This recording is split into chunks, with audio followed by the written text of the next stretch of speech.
Committee on Oversight and Government Reform will come to order. Without objection, the Chair is authorized to declare a recess at any time. One of the most serious national security challenges we currently face as a nation is the security of our country's information and communications infrastructure. I'm encouraged this committee is leading a bipartisan effort to address our government's cybersecurity, and I want to thank Ranking Member Cummings for bringing this issue to the committee's attention and for his tenacity in insisting that we address this in an aggressive way, and thus we are here today. The stakes are high. Hackers are targeting extremely sensitive information related to our national security. Hackers recently hit the White House. State Department networks are accessing a range of sensitive information. But these are not isolated incidents. Cyber attacks against government assets are becoming more frequent, and they're more sophisticated than ever. In the past 8 years, the number of information security incidents has risen by more than 1,000%, if not more, and they're happening at the private sector at an increasing and alarming rate. One of the members of our team that knows a lot about this, we're proud to have as the subcommittee chairman on our IT subcommittee, is the gentleman from Texas, Mr. Hurd. I'd like to yield him time at this point. Thank you, Mr. Chairman. I join you in thanking Ranking Member Cummings for bringing this important issue to the committee's attention. This is not a new problem. The Government Accountability Office has identified the security of federal information systems and critical infrastructure as a government-wide high-risk issue every year since 1997. Congress recently took action to address the cybersecurity threat. Last year, we passed an update to the Federal Information Security Management Act, or FISMA, 2014. This committee, and particularly the IT subcommittee, which I chair, intends to closely monitor the implementation of FISMA 2014 because FISMA is the backbone of the federal response to the cybersecurity threat. A key aspect of these reforms was increased accountability and transparency for OMB and DHS and all federal agencies with regard to cybersecurity. And federal agencies are now required to report to Congress when their networks are hacked. This increased transparency will allow Congress to better understand how our government is protecting some of our most sensitive information. But concerns about cybersecurity are not limited to government networks. Hackers have successfully breached the networks of government contractors like USIS and Keypoint. The computer networks contain extremely sensitive information about thousands of federal employees cleared to access classified information. In fact, almost 1/3 of all personnel who provide security services at the 24 major federal agencies are contractors. So we have to make sure government contractors are protecting the information we entrust them to protect. After all, like the chairman said, if one of our nation's most secure networks, the White House, is vulnerable and susceptible to these attacks, then how do we know to what extent other agencies and contractors are preparing themselves? Mr. Chairman, I look forward to working with you and the ranking member and members on both sides of the aisle in this process. I yield back. I thank the gentleman. We'll now recognize the ranking member of the full committee, Mr. Cummings, for 5 minutes. Thank you very much, Mr. Chairman. I thank you for agreeing to my request to hold today's hearing on the cybersecurity challenges posed by contractors and third-party vendors. Over the past several years, we've seen an alarming increase in the number of major data breaches that originated with contractors and vendors. Just last year, Target and Home Depot were breached by hackers who gained access to retailers' networks by using credentials stolen from the computer systems of vendors that did business with these companies. Federal agencies are not immune. The breach of the Postal Service last year originated from a spear phishing attack on a contractor for the agency. Last year, contractors with the Office of Personnel Management were subjected to a sophisticated cyber attack, and tens of thousands of sensitive personnel records were compromised. One of those contractors was a company called USIS. At the time, it was the largest provider of background information and investigative services to the federal government. USIS is currently at the center of a $1 billion civil fraud suit brought by the Justice Department for allegedly dumping incomplete background investigation reports to OPM over a 4.5-year time period. According to the Justice Department, USIS deliberately took this action to increase profits. Apparently, the company's desire to increase profits also may have been to blame for its failure to make cyber investments necessary to secure the large amounts of sensitive personal information it should have been protecting on its networks. On September 3rd, 2014, committee staff received a briefing from security experts at the Department of Homeland Security, the Office of Director of National Intelligence, and OPM, all of whom analyzed the cyber attack against users. While much of that briefing was sensitive, one point may be discussed publicly. Press accounts had initially reported that the attack may have compromised the personal information of up to 27,000 federal employees. However, government cybersecurity experts believe this number is a floor and not a ceiling. The actual number of individuals affected by a user's data breach is still not yet known. But these experts believe that the personal information of many more federal employees may have been compromised. Unfortunately, investigating the user's data breach has been particularly challenging. That is because neither USIS nor its parent company, Integrity, have fully complied with this committee's request for answers. Today's hearing is a recognition that the federal government faces increased cyber risks from contractors. But as I mentioned earlier, this is a challenge the private sector faces as well. I have repeatedly pressed for more rigorous oversight of cybersecurity in both private and public sectors. Although we had little success in the previous Congress, I am encouraged by the bipartisan approach we've taken on this very critical issue, and I hope it continues. And so, Mr. Chairman, I want to thank you again for agreeing to hold today's hearing. In addition, I understand that our staffs are meeting tomorrow to discuss possible follow-on hearing with some of these private sector entities. And I want to thank you for continuing to work with me. While our ranking member is not here yet, I would yield a minute to my colleague, Mr. Connolly, who's worked very hard on these issues over the years. He might have a brief statement. I thank the ranking member for his generosity. Obviously, cybersecurity is a sophisticated and evolving national challenge. Meeting the daunting threat requires a broad whole government and industry approach that simultaneously enhances what I believe are the three pillars of an effective approach to cybersecurity: people, policy, and practices. No better demonstration of this importance of individuals in securing information systems than the truism that the #1 cybersecurity threat or vulnerability facing any company is the behavior of its own employees. And indeed, the best cybersecurity policies in the world will amount to a hill of beans if an organization's culture does not translate good policy into better practice. So I really look forward to hearing the testimony today. I look forward to working with you, Mr. Chairman, and you, Mr. Cummings, as we move forward in some legislative remedies to what I think is a vexing and growing problem that affects both the domestic and, frankly, defense and intelligence sides of the federal government. Thank you. Thank you. The gentleman yields back. I'll hold the record open for 5 legislative days for any members who'd like to submit a written statement. We'll now recognize our first panel of witnesses. Pleased to welcome Mr. Tony Scott, Chief Information Officer and Administrator of the Office of Electronic Government and Information Technology at the Office of Management and Budget. My understanding is, Mr. Scott, this is your first time testifying before Congress in your new role as the Federal CIO, and we appreciate you being here, and it'll be an interesting experience. I'm glad you're going to be. You've done a lot of important work. You've got a very impressive resume and background, and we look forward to working with you in your new role and appreciate you being here today.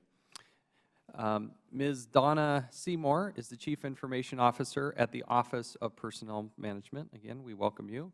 Mr. Gregory Wilhusen, close enough? Thank you, I appreciate it. He's the Director of Information Security Issues at the Government Accountability Office, otherwise known as the GAO. And Dr. Eric Fisher is the Senior Specialist in Science and Technology at the Congressional Research Service. We appreciate you, Doctor, for being here today. We very much value what the CRS does for all members, both sides of the aisle, and we appreciate the organization and the good work that's done there. We rely heavily on it, and we look forward to your testimony today. Pursuant to committee rules, all witnesses are to be sworn before they testify, so if you will please rise and raise your right hands. Do you solemnly swear or affirm that the testimony you're about to give will be the truth, the whole truth, and nothing but the truth? Thank you. Let the record reflect that all witnesses have answered in the affirmative. In order to allow time for discussion, we would appreciate it if you would hold your verbal comments to 5 minutes. We have a little generosity on that, but please be assured that your entire written statement will be entered into and made part of the record. So with that, Mr. Scott, we will now recognize you for 5 minutes. Thank you, Chairman Chaffetz and Ranking Member Cummings and members of the committee. Thank you for the opportunity to appear before you today. I started as the Federal Chief Information Officer just over 2 months ago, and I'm excited for the opportunity to speak with you today about OMB's role in federal cybersecurity. I'm also pleased to join the panel, as everyone here has an important role to play in strengthening cybersecurity. Federal cybersecurity oversight is one of my responsibilities as Federal CIO and head of the OMB Office of E-Government and Information Technology. My office is responsible for 2 things. First, developing and overseeing the implementation of federal IT policy, and second, through the United States Digital Service, providing on-site expertise to agencies with high impact facing IT programs.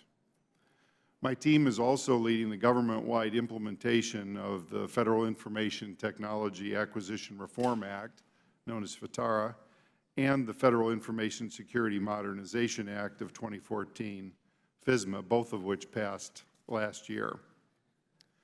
Strengthening federal cybersecurity is one of the administration's top priorities, and a duty that I take very seriously. Having recently left a private sector CIO role, I can attest to the fact that having a strong cybersecurity program is critical to ensuring mission success. This is no different in the federal government. Given the evolving threat landscape, it's imperative that we do everything we can and everything in our power to ensure the security of government information and networks. In this interconnected world, we have to ensure that agencies, the contractors that support them, and the citizens we serve are all protected. I'd like to start by providing an overview of OMB's role in federal cybersecurity, discuss some recent incidents related to third-party contractors and vendors, and some of the steps OMB is taking to strengthen federal cybersecurity practices. OMB and my office recently announced the creation of a dedicated unit called the eGov Cyber Unit. This unit will conduct oversight through initiatives such as cyberstat reviews and will drive FISMA implementation.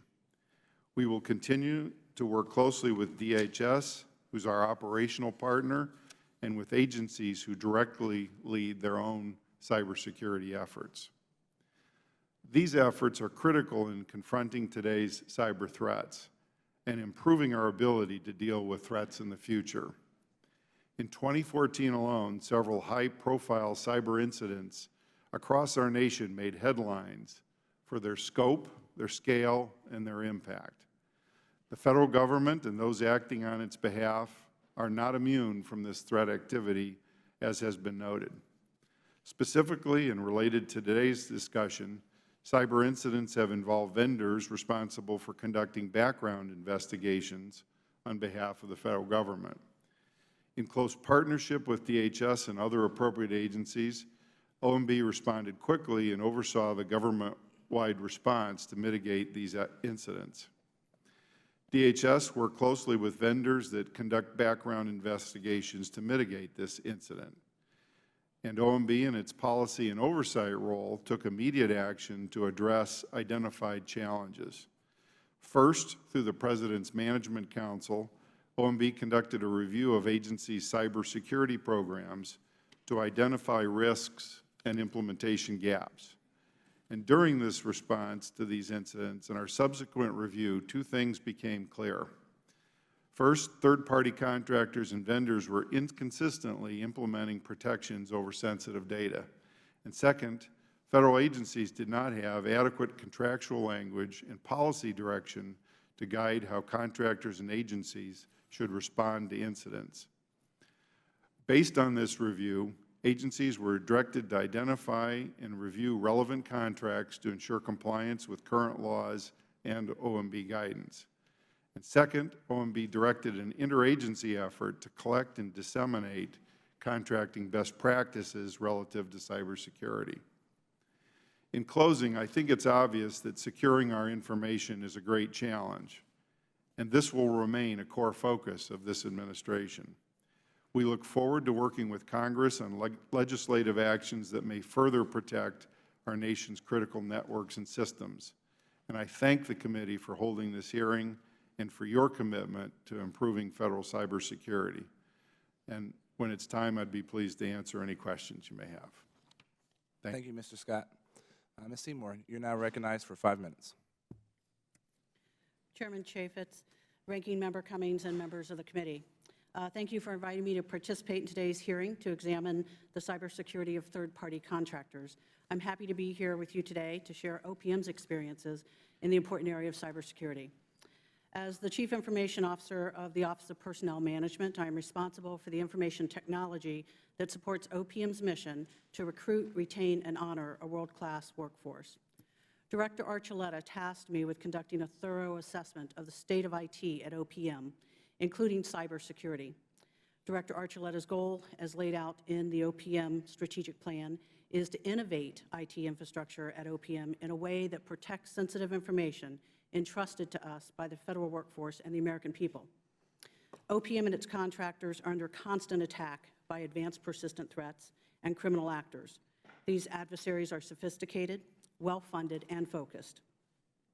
In an average month, OPM thwarts almost 2.5 billion confirmed attempts to hack its network. These attacks will not stop. If anything, they will increase. While we need to focus on how to prevent attacks, we know from the NIST cybersecurity framework it is equally important that we focus on how to detect, investigate, and mitigate attacks. In the past year, OPM and some of its contractors became the victims of cyber attacks. Throughout the process of analyzing the breaches, OPM worked closely with the U.S. CERT at DHS, the FBI, and other agencies. We also worked with the Office of Management and Budget, the CIO Council, and the Privacy Council. OPM followed OMB protocols in forming the agency response team, investigating the incidents, and making notifications. We learned there were significant differences in our ability to understand and respond to these attacks because of the way sensitive information is exchanged, because of technical architecture, and because of the contractual relationship with the company. The way in which the government shares sensitive information with the company is important to understand.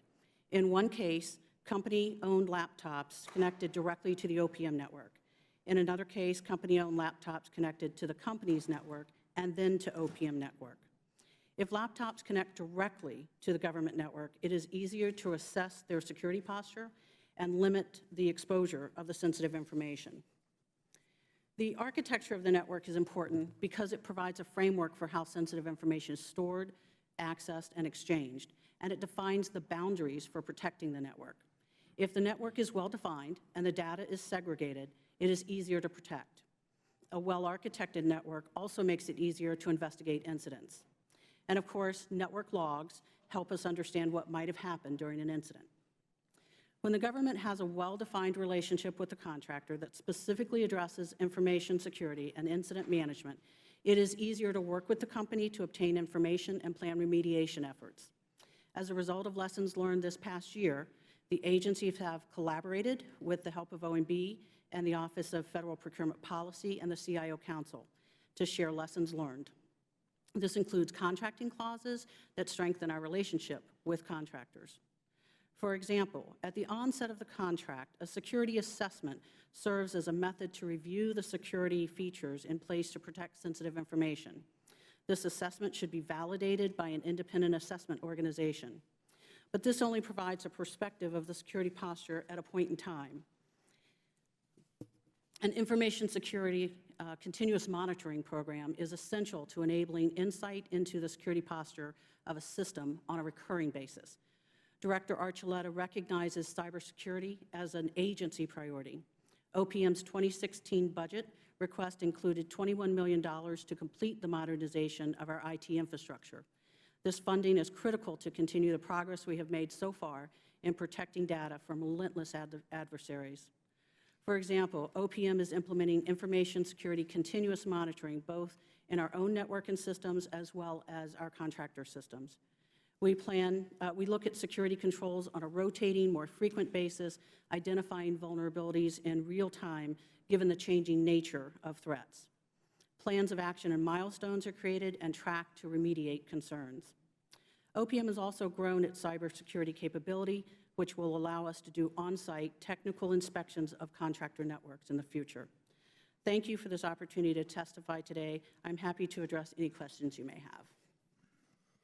Thank you, Ms. Seymour.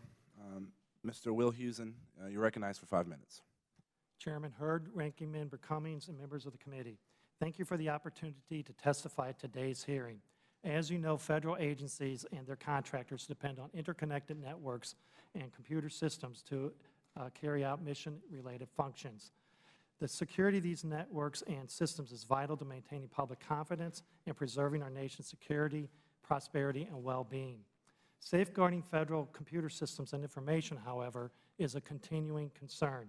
The number of information security incidents, both cyber and non-cyber, reported by federal agencies continues to rise, increasing from about 5,500 in fiscal year 2006 to over 67,000 in fiscal year 2014.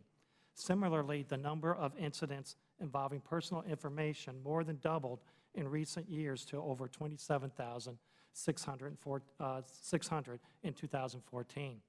As discussed with your staff, my testimony today will describe cyber threats affecting federal and contractor systems and the challenges in securing them. Before I begin, Mr. Chairman, if I may, I'd like to recognize my esteemed colleagues who were instrumental in developing my written statement. With me today is Larry Crossland, an Assistant Director of Information Security who led this effort. In addition, Rosanna Guerrero, Lee McCracken, Fatima Jahan, Chris Bazinski, and Bill Cook, who are all back at the office, also made significant contributions. Mr. Chairman, the federal government and its contractors face an evolving array of cyber threats. These threats can be intentional or unintentional. Unintentional threats can be caused by defective computer equipment, careless or poorly trained employees, or natural disasters that inadvertently disrupt systems. Intentional threats can be both targeted and untargeted attacks from a variety of sources, including criminal groups, hackers, disgruntled insiders, nations, and terrorists.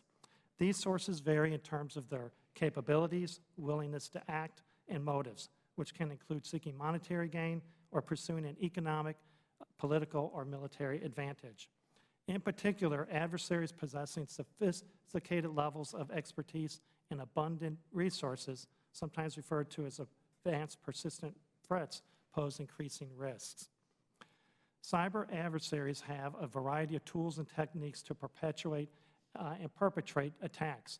These include malicious software, social engineering, phishing, denial of service, zero-day exploits, and in sophisticated attacks may use a combination of these and other techniques.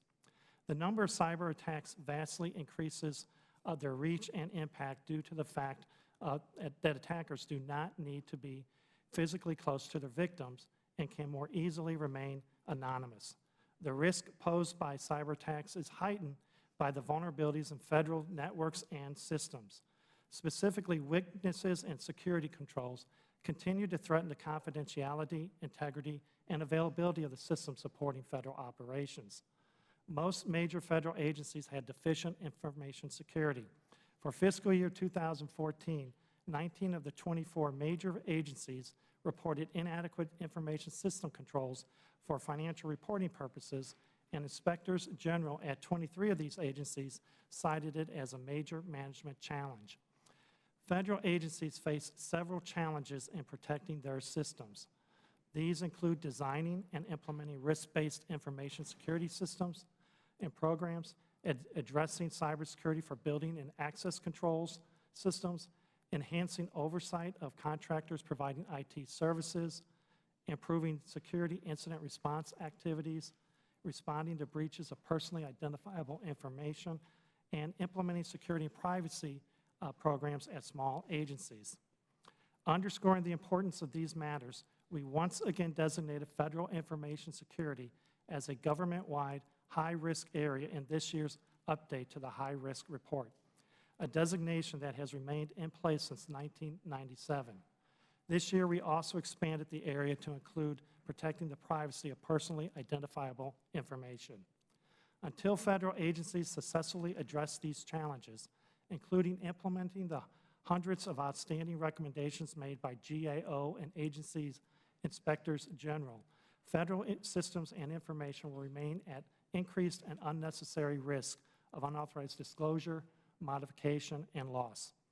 Mr. Chairman, Ranking Member Cummings, and members of the committee, this concludes my statement. I'd be happy to answer your questions. Thank you, sir. Dr. Fisher, you're recognized for 5 minutes. Good afternoon, Chairman Hurd, Ranking Member Cummings, and distinguished members of the committee.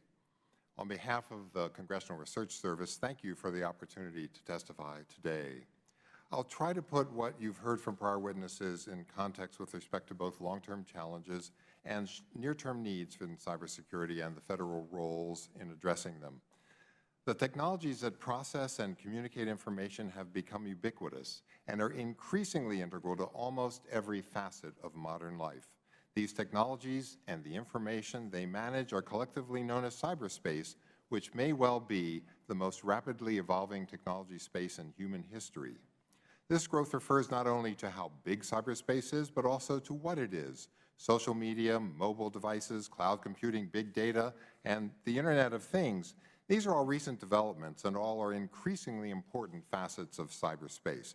It is difficult to predict how cyberspace will continue to evolve, but it is probably safe to expect the evolution to continue for many years. That is not to say that all of cyberspace has changed. Basic aspects of how the Internet works are decades old, and obsolete hardware and software may persist for many years. These characteristics of the cyberspace environment present a daunting challenge for cybersecurity, whether for federal agencies, third-party contractors and vendors, or even the general public. But design, incentives, and consensus are also major long-term challenges for cybersecurity. Building security into the design of cyberspace has proven to be difficult. The incentive structure within cyberspace does not particularly favor cybersecurity, and significant barriers persist for developing consensus on what cybersecurity involves and how to implement it effectively. Furthermore, no matter how important those 4 challenges are, they do not diminish the need to secure cyberspace in the short term. That includes reducing risk by removing threats, hardening vulnerabilities, and taking steps to lessen the impacts of cyber attacks. It also includes addressing needs such as reducing barriers to information sharing, building a capable cybersecurity workforce, and fighting cybercrime. Federal agencies play significant roles in addressing both near-term needs and long-term challenges. Under FISMA, all federal agencies are responsible for securing their own systems. Private sector contractors acting on behalf of federal agencies must also meet FISMA requirements. In FY 2014, federal agencies spent $12.7 billion on those activities, equivalent to about 13% of agency information technology budgets. Now, federal agencies also have responsibilities for other cybersecurity functions, as summarized in my written testimony. Research and development, along with education, are the 2 probably most focused on addressing long-term challenges. Others, such as technical standards and support, law enforcement, and regulation, focus more on meeting immediate needs. The Department of Defense, as an example, is responsible for military operations and protection of its own systems, in addition to some other cybersecurity activities. DoD includes the National Security Agency, which is also a member of the intelligence community. DoD has the largest annual investment of any federal agency, both in information technology and in cybersecurity. The Department of Homeland Security fulfills several cybersecurity functions. developing, for example, new cybersecurity technologies and other tools. It coordinates the operational security of Federal systems under FISMA, including information sharing and technical support. It also plays a significant role in law enforcement related to cybercrime, the DOJ being, of course, the lead agency in that regard. But perhaps it's best known as coordinating Federal efforts to improve the security of critical infrastructure, most of which is controlled by the private sector. Those activities include information sharing, incident response, and technical support. Most private sector department activities are voluntary, but DHS also has some regulatory authority for the transportation and chemical sectors. Now, the role of Federal regulation in cybersecurity has been a significant source of controversy, along with how to remove barriers to information sharing while protecting proprietary and personal information, and the proper roles of different Federal agencies in various cybersecurity activities, including regulation. With respect to specifically to third-party vendors and contractors, it may be useful to note that a large proportion, roughly half, of recent Federal investment in information technology has been for procurement and acquisition of products and services. In addition, of course, vendors and contractors provide other kinds of products and services increasingly rely on information technology in their businesses. And also, I should mention that NIST is in the process of developing guidance for agencies to apply to other non-Federal systems that contain or process controlled but unclassified Federal information. That concludes my testimony. Once again, thank you for asking me to appear before you today. Thank you, Dr. Fisher, and thanks to everyone on the panel for your opening remarks. We'll begin questioning with my colleague from Florida, Mr. Micah. Well, thank you, Mr. Chairman. Let me ask first a general question. It appears that there's a fairly significant increase. The information I have is just since 2014, a 15% increase in incidents of some of the security risks or incidents. Is that correct, Mr. Scott? So we're seeing a fairly significant increase.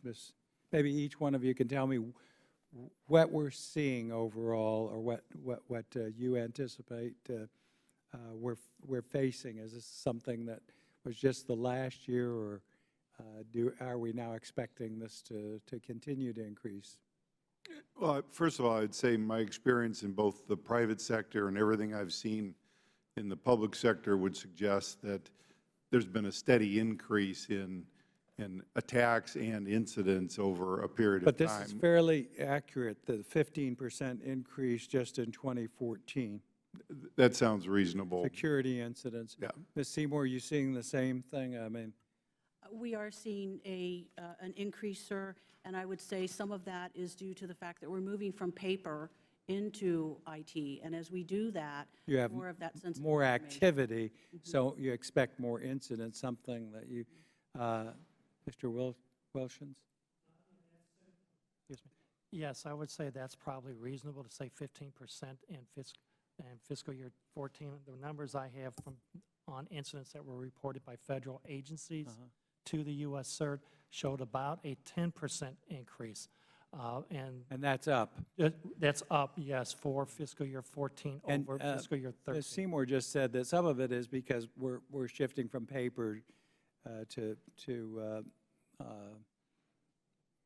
computer and cloud and a whole host of other. Right. I would say over the last 9 years or so, it's increased over 1,100%. You know, it's basically like a stairway, if you will. It's going up. And going up and up. And I think there's several reasons for that.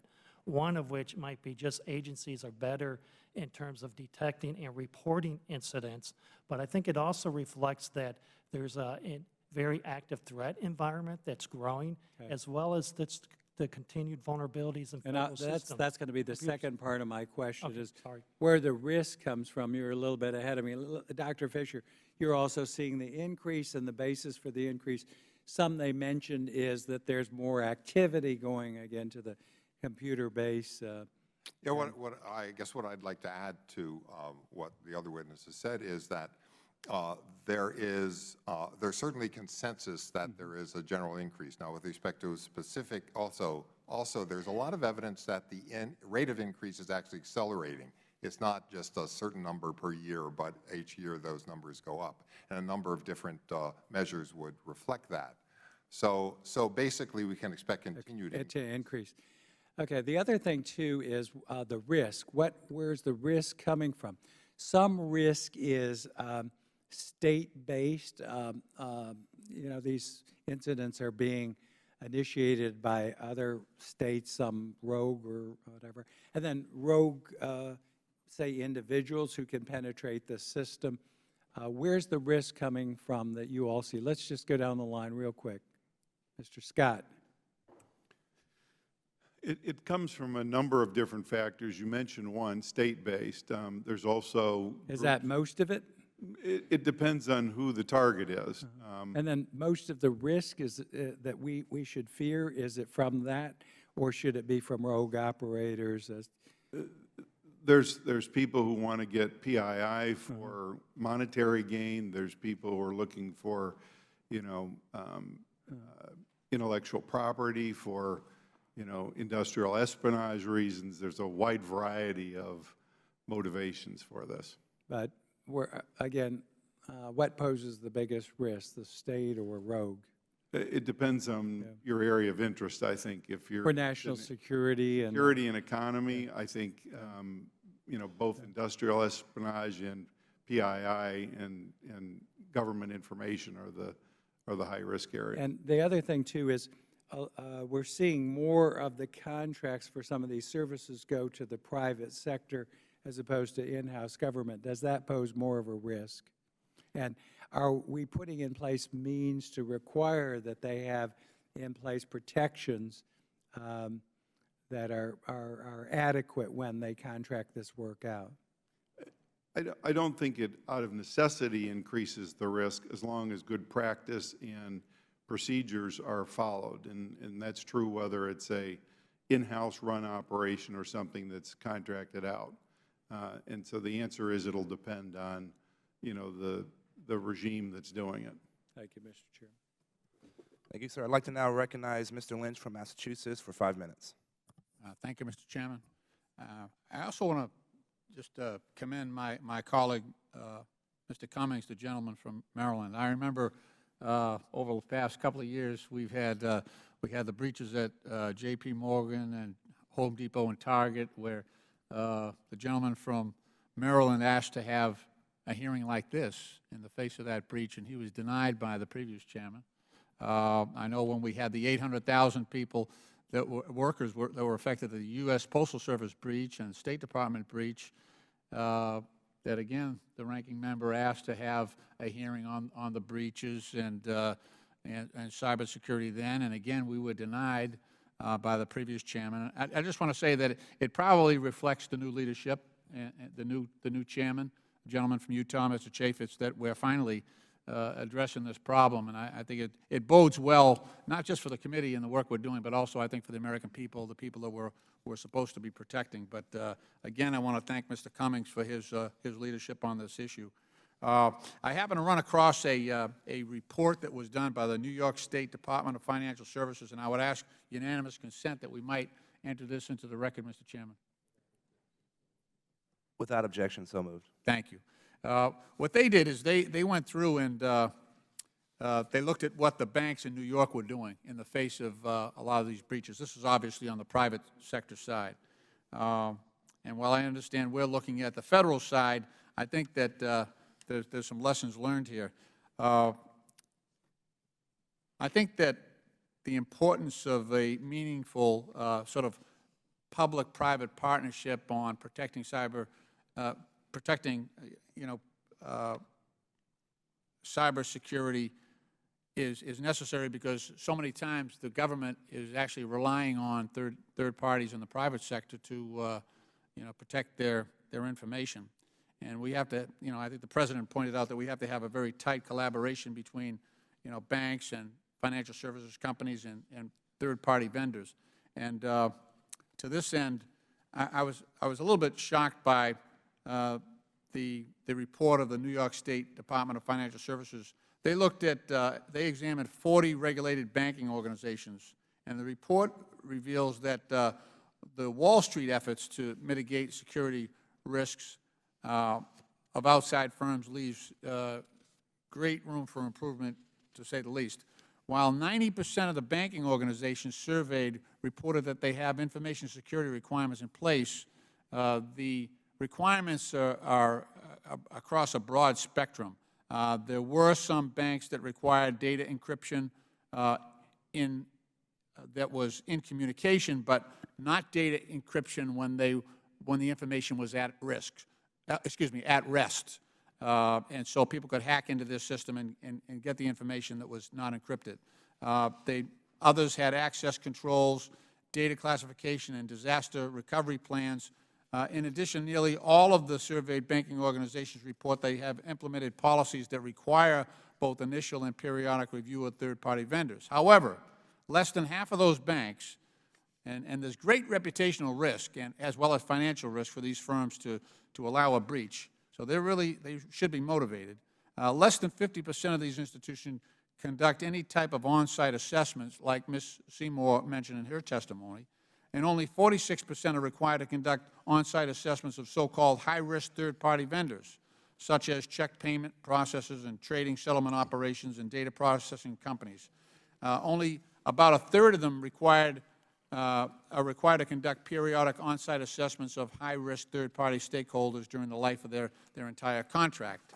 And those respondents included 50% of large institutions reported that they use encryption, again, for data that is in communication, but not when it is at rest. I suspect that with the motivation that these banks have, they have a larger compliance rate than we do in the federal government. And I want to know from you collectively, and I appreciate you all do great work. Mr. Fisher, CRS is one of our favorite groups. They help Congress enormously. But if the private sector is failing so miserably, what lessons are there for us, and what are we doing to try to step up our game to protect the information that the federal government has within its custody?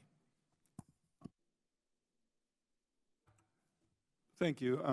Let me, for context, also describe a little bit of the fact that this is also a moving target. What was satisfactory even 2 or 3 years ago is now, sort of table stakes in terms of, where you just get started. So I think it's important to recognize that will likely also continue to be the case.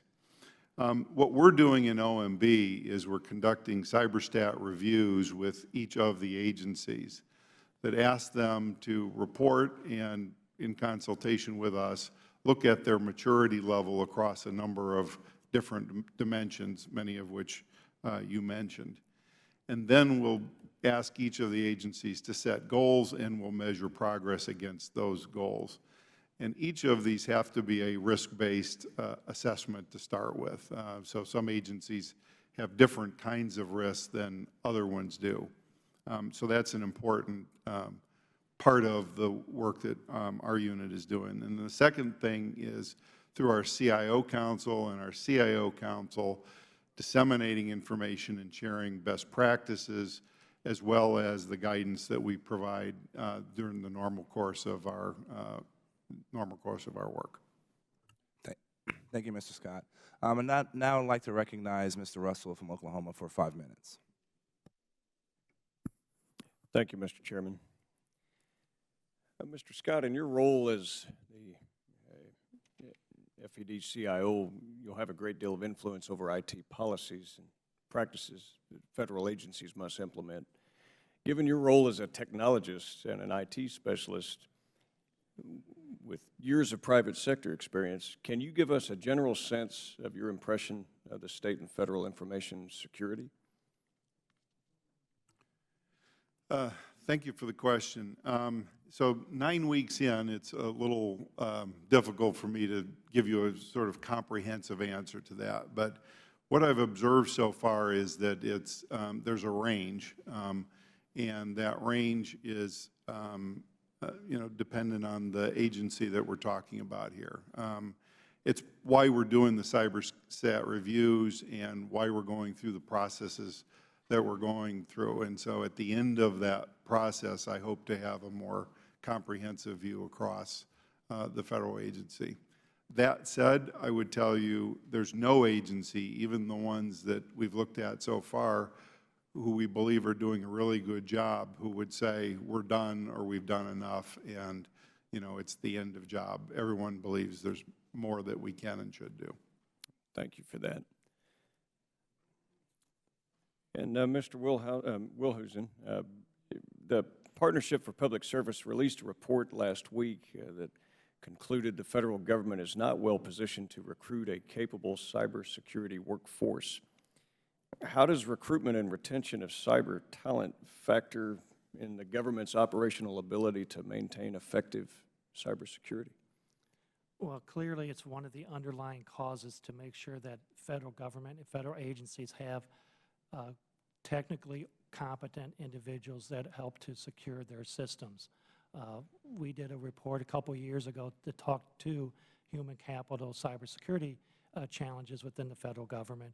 And what many agencies indicated to us, or at least the ones we reviewed, stated that identifying those individuals and retaining them that have the technical security competencies is one of their biggest challenges. They're able to fill many of the other information security type of activities and positions, but those that have the technical capabilities has been a challenge because they're competing against a number of different organizations inside and outside of government, and those individuals are in somewhat short supply. Ms. Seymour, the Sony hack featured an infrastructure attack, meaning hackers not only stole data, but they also destroyed the network itself. What do you think the motivations of this type of attack are, and do you see that there will be more of this in the future? And if so, what can we do to protect it? Protect against it? Certainly. Thank you for the question, sir. I think that as we look at the motivations of these adversaries, I think we have to keep in mind that there's a holistic state of protection that we have to put in place. Some of our adversaries are just interested in the data, and in fact, they don't want to destroy the network because they want to set themselves up a way to come back in and get data in the future. Some of them, it's just malicious, you know, for, not for financial gain on themselves, but for denying access and causing the company or the agency a great deal of expense. And so we have to look at security from an infrastructure perspective all the way through to our applications, and we have to look at it from a user-based perspective as well as to the advanced persistent threats that we have. Thank you. And Mr. Fisher, I mean, or Dr. Fisher, obviously, your knowledge and breadth of so many of these issues, where do you see the threat going as we try to put up these defenses? I mean, they're obviously going to anticipate that. What do you see as the attitude of the attacks and those that will perpetrate them? And if we could think forward, where would that go so that we could get ahead of the curve instead of always reacting behind it? Well, sir, part of that, I think, depends on the whole question of the incentive structure that I mentioned.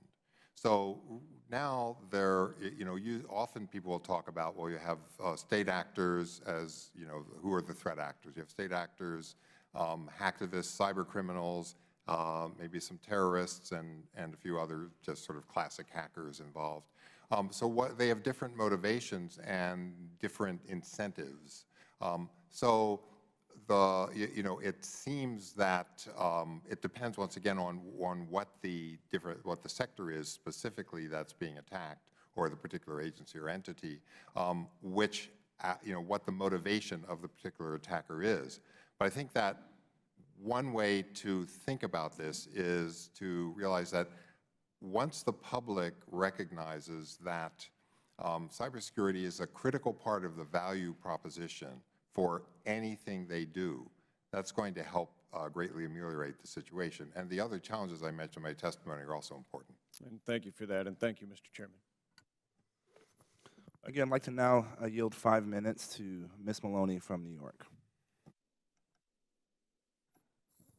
Thank you, Mr. Chairman and Ranking Member, and all of the panelists today for focusing on this important issue. And as we speak, they are debating cybersecurity on the floor.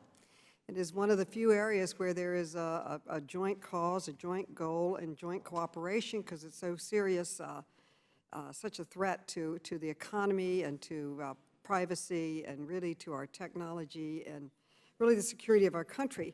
And we unfortunately had in 2014 several high-profile data breaches of federal agencies, breaches really that happened because of the contractors. In the case of the Postal Service data breach, where over 800,000 current and former employees had their personal information compromised, and the loss of sensitive personal information of tens of thousands of federal employees occurred because of data breaches of USIS and KeyPoint, two very large federal contractors. So I'd like to hear what lessons were learned from these experiences and how it plans to apply those lessons to minimize the risk of these breaches in the future. And we'll start with you, Mrs. Seymour from OPM. What are the chief lessons that you learned, and what is, you know, how are the contractors cooperating, and anyone else who'd like to jump in and add to the chief lessons that we've learned from these unfortunate situations? Thank you for the question, ma'am. What we learned from those breaches is it's important to have a contractual relationship that's well-defined with those contractors.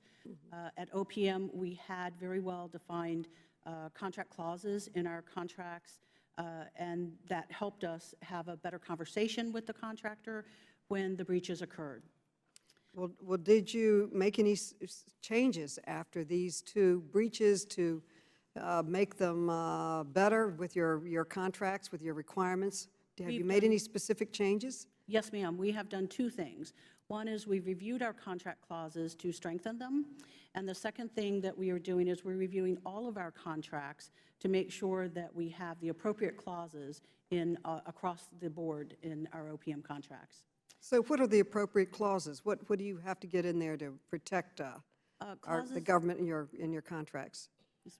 Clauses that require segregation of data. One of the lessons that we learned is that if you have a network where all the data is commingled, then it's very difficult to protect the data, to segregate the data, understand what the adversaries are about, and therefore protect that information. If the data is well architected and segregated, you have a better chance of understanding what the adversaries are after and putting better protections around it in a very quick manner. Now, who got this information? Who in the USIS and KeyPoint deal, who were the hackers? What was the breakdown? At OPM, ma'am, we don't assign attribution, and so I would have to defer to other agencies who do that kind of work. Okay, but could it happen now? Could it happen again? Or have the changes you made protected information? We've made, first of all, KeyPoint has made numerous changes in their network, and we are assessing those changes. OPM, as well, has made tremendous strides in its security and changing the architecture of its network. So you have reduced the risk, right? Yes, ma'am. But how did you do it? How did you reduce the risk? You separated data. What else did you do? You put firewalls between your systems so that you can better separate and better protect the information, so that when you understand what the adversaries are after, you can strengthen your controls. We also have worked very hard on training for our users. Regardless of the security controls that you have in your network, one phishing attempt and a user clicks on a bad link and contracts malware is very dangerous. Okay, Mr. Scott, in your written testimony, you indicated that one of the lessons learned from the USIS and KeyPoint data breaches was third-party contractors and vendors were inconsistently implementing protections. Can you explain what cybersecurity protections contractors had been inconsistently implementing? It really falls into a couple of areas. One is what we require of the, and I'm speaking broadly across, a number of contracts across the federal government. So what we require in terms of initially our rights to look at and inspect their information security measures, number one. Also, what they're supposed to do in terms of responding to an incident, the timeframes that we allow and who they're supposed to notify. We were inconsistent on some of those activities. And then thirdly, sorry, I have to look at my notes here. And also who they notify, we were inconsistent on. So when and who they Thank you. Any notify. additional information will have to be spent to me because I'm well over my time. Thank you so much. I yield back. Thank you. I'd like to now recognize the gentleman from Georgia, Mr. Heiss. Thank you, Mr. Chairman.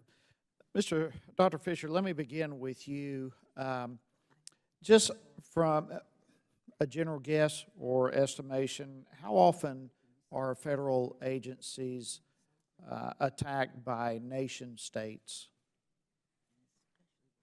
Well, it's probably a question that could be more effectively answered by an agency such as NSA, because obviously a lot of the attacks that happen are not going to be made public if they're once they're discovered. But obviously the attacks by nation states are considered a very serious concern, particularly for agencies involved in the national. Well, of course they are, but you wouldn't have any guess of what that is. Just generally speaking, I'm curious, what percentage are we looking at? I wouldn't want to give you a number that was inaccurate. That was inaccurate, but we'd be happy to get back to you with that. Okay, if you would, please get back with me on that. Would you have any idea which nation states have been most active in attacking federal agencies? Well, generally speaking, the ones that are the ones that are identified publicly are nation states like China, and Russia to some extent, and also Iran, and the sort of usual players in that regard. Okay, would those same nation states be responsible for attacking companies as well as federal agencies? Well, there's certainly some evidence to that, at least in some cases. It really depends on what the nation state's motivation is and what they're looking for. So in the case of China, for example, there's an interest in obtaining intellectual property, so there is some evidence that they have in fact attacked some private companies. Okay, would you try to get some more information back to us on that? To do that. Mr. Wilshusen, what recommendations has GAO made to various agencies as it relates to the management and oversight of contractors in regard to cybersecurity? Yeah, we issued a report last year that addressed this very same issue in terms of overseeing the security controls implemented by by contractors of federal agencies. And we noted that many of the agencies did not have adequate policies and procedures documented in order to provide that level of oversight that were needed. And consequently, particularly with respect of independently assessing the effectiveness of the security controls that are implemented by those contractors. And so we made a number of recommendations to agencies that we reviewed to take such action. Have they been responsive to those recommendations? They generally agreed with our recommendations, and that's something that we do follow up on. You do follow up? Yes, Okay. we do. Ms. Seymour, OPM was one of the agencies reviewed by GAO. What steps has OPM taken to improve? Thank you for the question, sir. Again, we are doing a holistic review of our contracts to make sure we have the appropriate security clauses in them. We have also strengthened those clauses. We have also enhanced our technical capability to do on-site inspections with contractors, and that is a program that is evolving in OPM, and we plan to start that this year. All right, so it is evolving, but is there accountability or staying on top of that issue? Yes, sir, there absolutely is. We have a very well-articulated process that we're moving to for continuous monitoring, as opposed to taking an every 3-year look at security controls in both our government networks as well as the contractor networks. Okay, thank you. Mr. Scott, let me come to you. The report by GAO last year reported the need for these controls on contractors and oversight thereof. And was mentioned a while ago, you were answering the 6 federal agencies were evaluated. 5 of the 6 came back being inconsistent in all of this. And though, as a result, there evidently is some confusion, as was brought up. What is being done to resolve the confusion? So we'll use our regular process to issue guidance for consistent application of the best practices that I talked about earlier. That's probably the main thing that we'll do to clarify. And there are requirements even in FSMA that actually help us from a law perspective as well. When can we expect a timetable for implementing all of this? I think you should expect in the next few months would be the expectation there. Okay. Thank you. Thank you, Mr. Chairman. Thank you. Now I'd like to recognize Mr. Cartwright from Pennsylvania for 5 minutes. Thank you, Mr. Chairman. Over the last few years, a number of high-profile network compromises have left the private personal information on literally millions of people exposed, often taken from supposedly secure private sector and government computer networks. Some of the attacks appear to come from foreign governments, as Mr. Heiss was just exploring. Some of them simply from criminals. The highly publicized compromise of J.P. Morgan Chase's network let the personal information of 76 million households and 7 million small business customers flow out of company servers. Over the past 8 years, the private records of nearly 30 million New Yorkers were exposed by data breaches. The USIS and Keypoint compromises resulted in the theft of sensitive information from the background investigations of nearly 70,000 employees of the federal government. Now, in a lot of compromises like this, what mitigates some of the damage done is data encryption. While it's obviously unfortunate if a company or agency is hacked, employees or customers can take some solace in the fact that if their data was encrypted, their personal information is not at risk, even though it was exposed. If you can't read it, you can't use it. Mr. Wilshusen, my question is for you. Over the years, GAO has conducted a number of assessments of cyber issues related to the federal government. When agencies do not have encryption policies in place, how does that affect what you're finding in your investigations? Well, we would certainly report on that because, indeed, encryption is one of those key controls to help protect the confidentiality and even the integrity of sensitive information. What we often find, too, is even when agencies may encrypt certain data like credentials and user IDs and that, they may use a lesser form or less secure form of encryption that can still be broken. Even though the information may be encrypted, the algorithms are such that they can be readily broken by competent individuals with the techniques and technologies to do that. And so we also make recommendations for agencies to implement encryption in accordance with the current NIST standards. Very good. So it's the quality of the encryption that matters very much. It is another factor. First, having encryption and then making sure it's strong. But then also the consistency of using encryption all the time. My understanding is that private companies and even some federal agencies are under no pressure to use encryption at all times, even when that data has been determined to be considered sensitive. My question is, again, Mr. Wilshusen, is that true? And what concerns does that create? And is it something Congress should be looking into further? Well, it's maybe true with regard to like private sector companies. They have, unless they're regulated and are required to use encryption, like perhaps certain banks might be required if they're regulated, but other companies, it would be generally up to their own determination whether or not in their business risk if they deem it appropriate.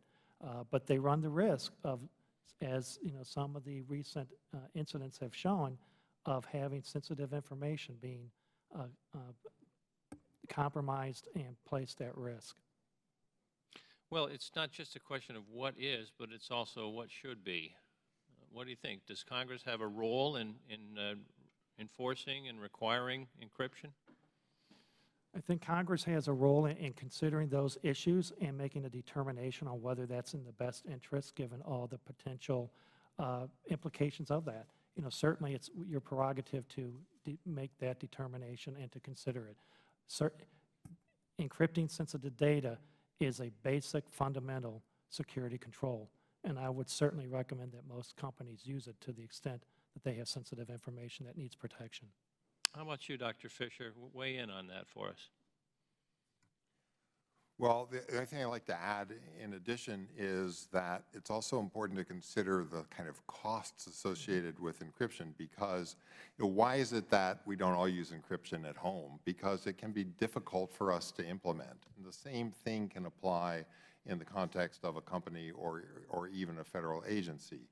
And so if the use of encryption seems to basically, while it may help to meet the cybersecurity mission, part of the mission, actually interferes with or is perceived to interfere with the operational part of the mission, then often organizations may choose the operational part of the mission. So this raises the whole question about how does one make sure that security is usable?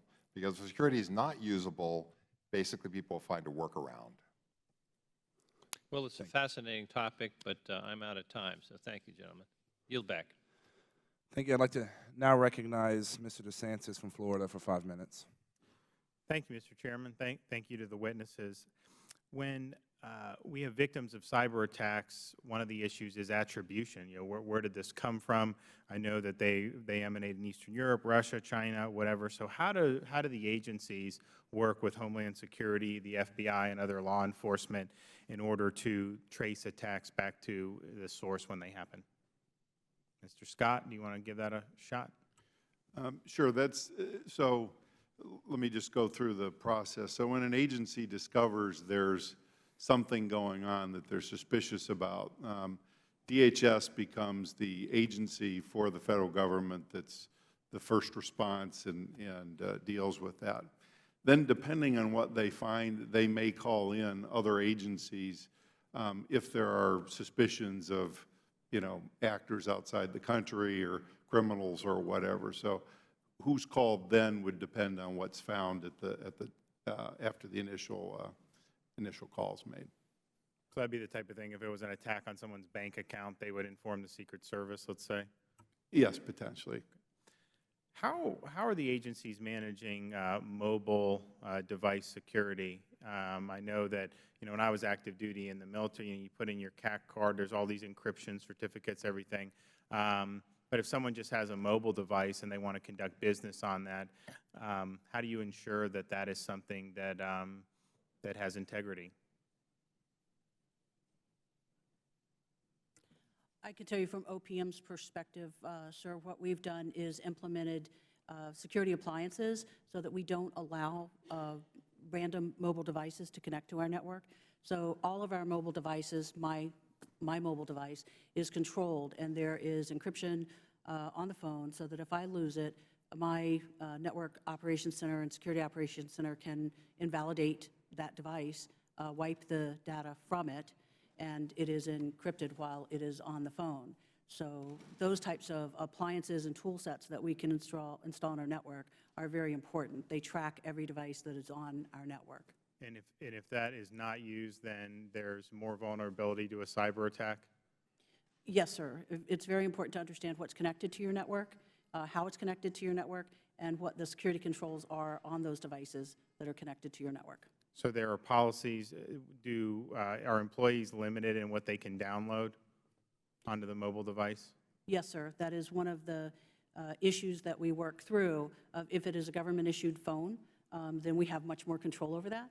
If it is a privately owned phone and bring your own device type of environment, then we have to work through other issues about we may confiscate that phone or that mobile device for a security incident response, as a for instance. What about, are employees allowed to kind of just do their own email apart from the federal government? I don't know if I would couch it that way. There are controls that we put in our networks that prevent the bulk download of email, like to a private account. But clearly, because of the way we communicate with the private sector and others, if I wanted to forward an email from my work account to my personal account, I may be able to do that in certain networks. But we also have ways of whitelisting or blacklisting certain addresses that you can't forward things to. But would an employee, if they just had their own email server, could they just use that? Or would you make them use the government system with the protections? We would make them use the government system, absolutely. Okay. Thanks. I yield back the balance of my time. Gentleman yields back. I'd like to now recognize the ranking member of the Information Technology Subcommittee, Ms. Kelly from Illinois, for 5 minutes. Thank you, Mr. Chair. Welcome. Some of the recent major data breaches at government agencies and government contractors have specifically targeted personally identifying information, or PII. For example, the U.S. Postal Service data breach, over 800,000 of its current and former employees' personal information was compromised. USIS and key point contractors that perform background checks for the federal government suffered breaches last year also, potentially exposing tens of thousands of federal employees' personal information. Mr. Wilhusen, what are some of the challenges agencies face in working with contractors? Well, I think there are several challenges. One is, of course, just making sure that contractors and the federal agencies clearly delineate the roles and responsibilities of each party.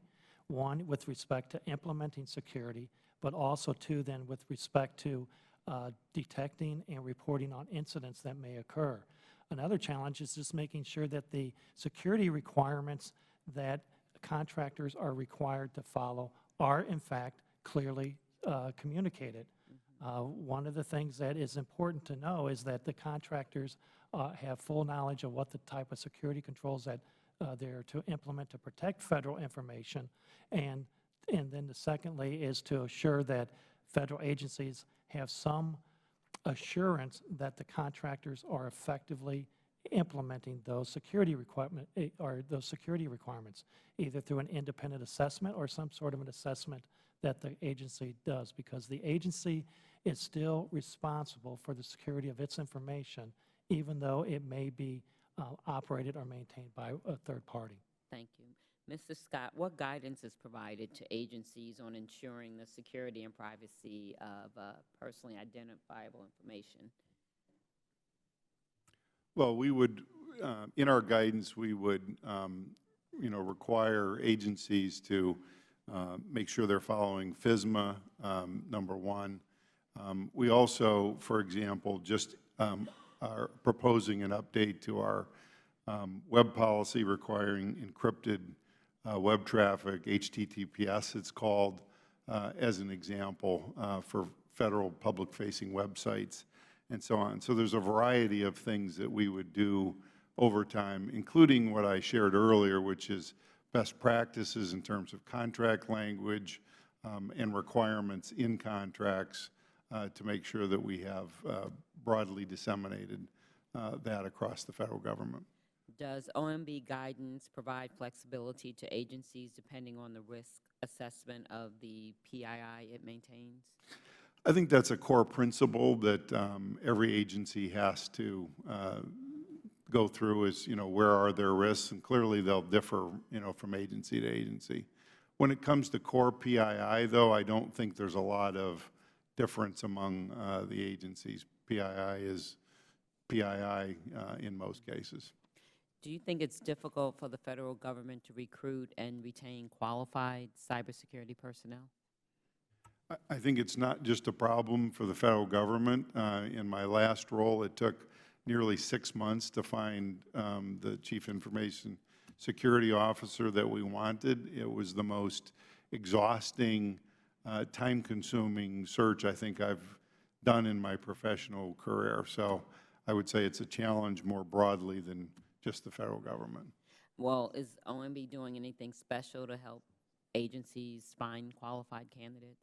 Absolutely. So part of the digital services team that I talked about is recruiting people out of the private sector to come spend some time in the federal government and you know, in essence, you know, serve their country and help us solve some of these big challenges, not just in security, but in modernizing our whole IT environment. I yield back my time. Thank you. Votes have been called, and the intention is to allow Ms. Norton to get through her questions, and we'll go in recess and pick up the questioning after votes. So with that, I'd like to recognize Ms. Norton from the District of Columbia for 5 minutes. Thank you very much, Mr. Chairman. I just have a few brief questions. I'm trying to find an industry standard, if you will, because it seems as if both the public and private sector are having the same kinds of problems. Daily news, and both sectors have it, states have it, everybody has it. In part, it's because, whether we face it or not, this technology is relatively new, and we're still all working our way through it. I'm wondering if, don't we contract out most of this work? Most of our work to contractors and vendors, as opposed to doing work in-house. I mean, I assume that NASA does work in-house, or maybe they even contract some out. But is most of this work contracted out? I think it'll vary by agency, the degree to which the work is contracted out, but there are certain kinds of work that, you know, lend themselves to contracting out, where there's a broad need, and private industry has, you know, figured out that they can offer a service that government can consume. Now, we always use, we in the federal government always use competitive bidding, do we not? For this work, as with other work? I think that's generally the practice, yes. Is that the practice in the private sector as well?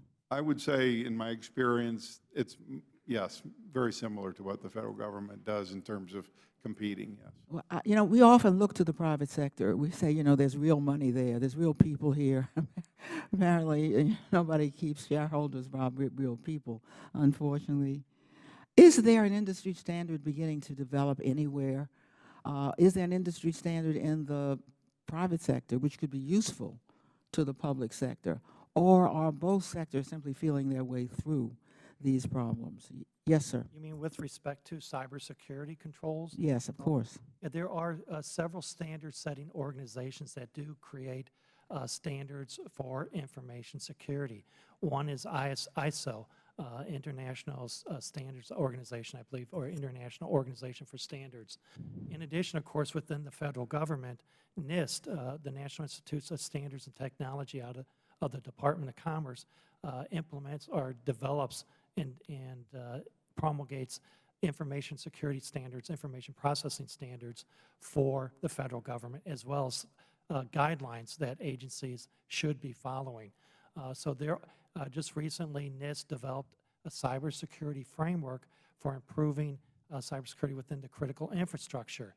And this framework identifies a number of different standards or sets of standards that are available to private sector owners and operators of critical infrastructure that they can use to secure their systems.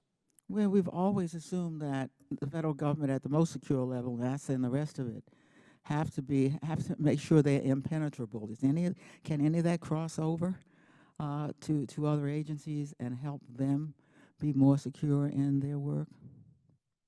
Well, I think with regard to the NIST standards and guidelines that it publishes, it often has a public announcement period, and it's coordinated with some of the other standards organizations. So there is, I believe, cross-pollination, if you will, among the different standard sets to some level of degree. Finally, the Affordable Health Care Act had a lot of glitches, but I haven't heard a lot about hacking there. Has that been shored up so that particularly considering the kind of information that is there, that is fairly secure? Well, we issued a report last September on the security and privacy of the healthcare.gov federal facilitated marketplace, and we identified a number of vulnerabilities within that particular system or module of that system. We presently have work ongoing looking at both the security and privacy of some of the state-based health insurance marketplaces, as well as looking at the incidents that have been identified for the healthcare.gov by CMS. Have they been fairly rare? We're still in the process of trying to obtain and collect the information from CMS and review it. We just recently received a listing of the incidents that they have identified and reported to us, and we're in the process of analyzing that. We'll Thank you be very issuing our much. report later this year. Thank you. Thank you. Votes have been called on the House floor. The committee will stand in recess to allow members to vote and come back. We anticipate reconvening at the end of the last vote, and we will advise member offices regarding the exact time. The committee will stand in recess.